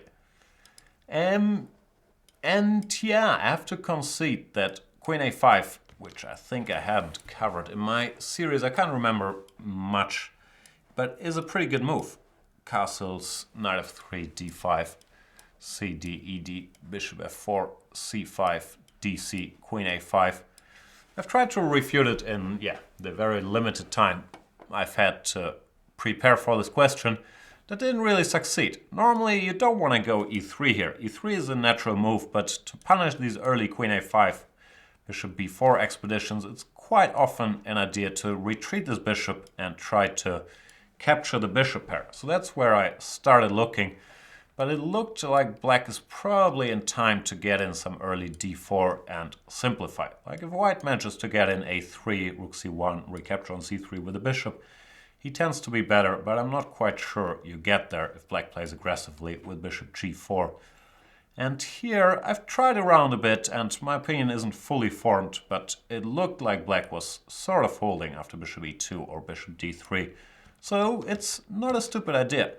Rook c1 is another plausible move, threatening a3, but the problem with rook c1 is that queen takes a2. Seems to work. Then e3, knight e4, and my computer was giving a small edge for white, but I don't really believe it. I think this is fine for black. And yeah, I'd have to investigate a little further, especially as move bishop d2. I wasn't quite done with my studies, and that's the direction I would lean towards, but it's certainly a very decent idea, and apologies for not having come up with it myself. This bishop f4, yeah, was a bit of a surprise line, and I think it has value as a surprise weapon, but I wouldn't be surprised if people found an antidote. And this might be it. I need more time. For now, bishop d2 is the move I'd focus on, but I'm not sure it promises an advantage. Never mind. Okay, this really, last two questions. I gotta get going. Got stuff to do. Hi Jan, what is your take on the early queen sortie in the French tarash? e4, e6, d4, d5, knight c3, knight f6, e5, knight ft7, f4, c5, knight f3, queen b6. Is it viable enough to be more than a surprise weapon? You need to give me more information, because in the position you're giving me, see, once again I switched to the wrong board, I'm losing it.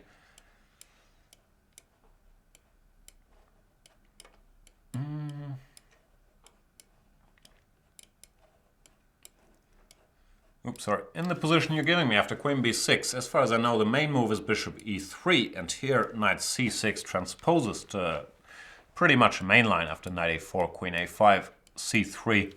So it's not much of a surprise weapon, but it's playable for black as far as I know. C takes d, b4, queen c7 here, knight takes d4 and a6 or whatnot.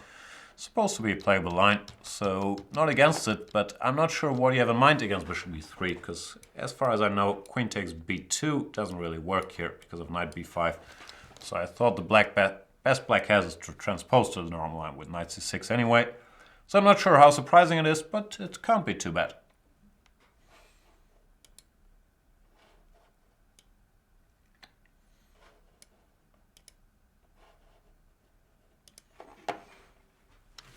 Thule. Oof, the Winaver.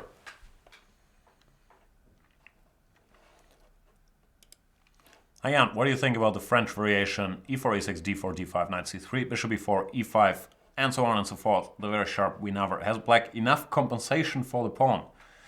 This is one of the sharpest lines out there, and yeah, I don't think anybody really knows if black has enough compensation for the pawn. It's a line that's not that popular at top level, but I've never played it or analyzed it with either color, so I do seriously lack expertise. Still, I do have my usual theory nerd education, and what I can tell you is that, okay, move forward, that doesn't matter, that however we get here, in this position, bishop d7 is not supposed to be the critical move. The critical move nowadays is d takes c3 immediately, intending to meet queen d3 with d4, which is very messy, but that's the latest word of theory. After bishop d7, queen d3, d takes c. Many moves are supposed to be better for white, as far as I know, including knight takes c3 and bishop e3. So it's a total mess, and I'm not gonna give any general plans like queen your h-pawn and feet off the attack. It's chaos, and I've never analyzed it properly, but I know this is considered to be better for white, while the big discussion is d takes c, queen d3, d4, which might be a little better for white, but this is the real question at the moment. Okay, I'll do one more, but I really gotta go. Der Ruy. I think I've more or less answered this. Yeah, I think I've more or less answered this question earlier. Fg7, rook g8 is better for white, which is why I avoid that variation. And I would go for bishop takes d4, not e takes d4, in order not to end up there.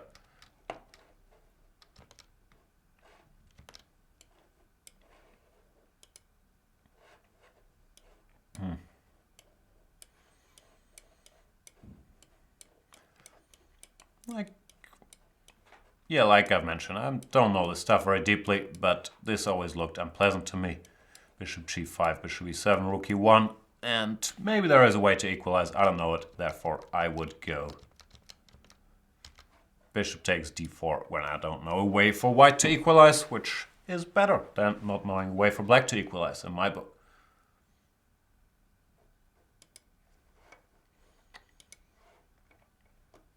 Okay. One more, but yeah, you can see I'm rushing through the questions, but I think this is the last one that I had on my list, so I've made it through all of them that were posted before the show, which is a big success, so I'll do that one as well. Paco Vela 12, and apologize to everybody else who's posted the questions later when I was already setting up the show. I hope it weren't many. Paco Vela 12 is asking, hello Jan, I play the French with black, and lately I've been playing this bishop t7, bishop b5 system when allowed. Sometimes white plays a4 to prevent it, but I just go back to normal with knight c6. Yeah, a4 no good. However, I want to be prepared against the best white option, which seems to be allowing black to go bishop b5, exchange bishops there, and then use white's better development to attack on the king side. I'm very interested on what you have to say about this system. No book covers this so far. What do you think? Yeah, I think it's not great. But let me explain myself.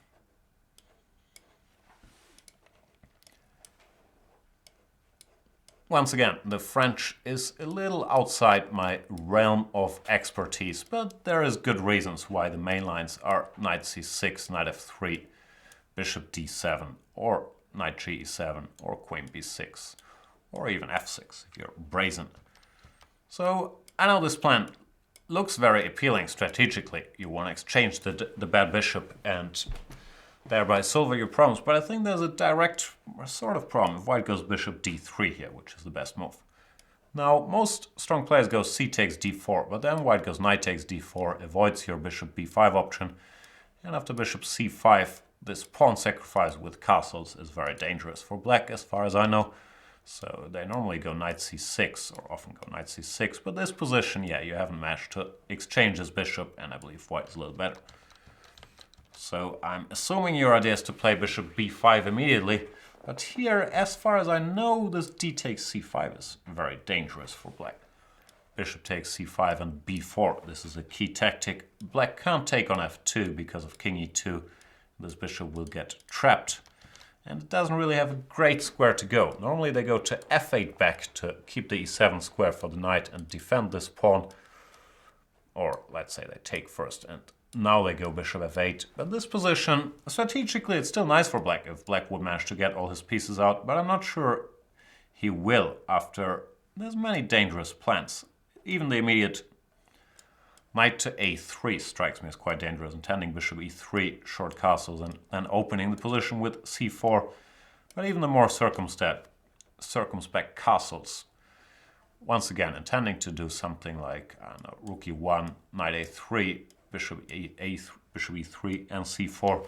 I don't think black is going to be in time to finish his development before white opens the position. And I think that's the reason why this line with bishop d7, queen b6 is not very popular and people go for knight c6 setups. So sorry to disappoint you. I know it's tempting the first time you see it, and I might be wrong. Like, I'm sure these positions I was giving, if you're very well prepared here, you can survive or make a case for it, but I don't think it's needed because most of the main lines against the advanced French are good. And this is one that strikes me as very, very dangerous for black. So that's it. That's the last question I had on my list. And we're slightly over time. Thank you guys for watching. I hoped I could help out one or two of you. I hope I didn't insult everybody with my usual condescending, play the main lines, don't play this crap answer. And yeah, I like doing these shows because they also help me looking at some fresh lines and staying a bit in tune with theory.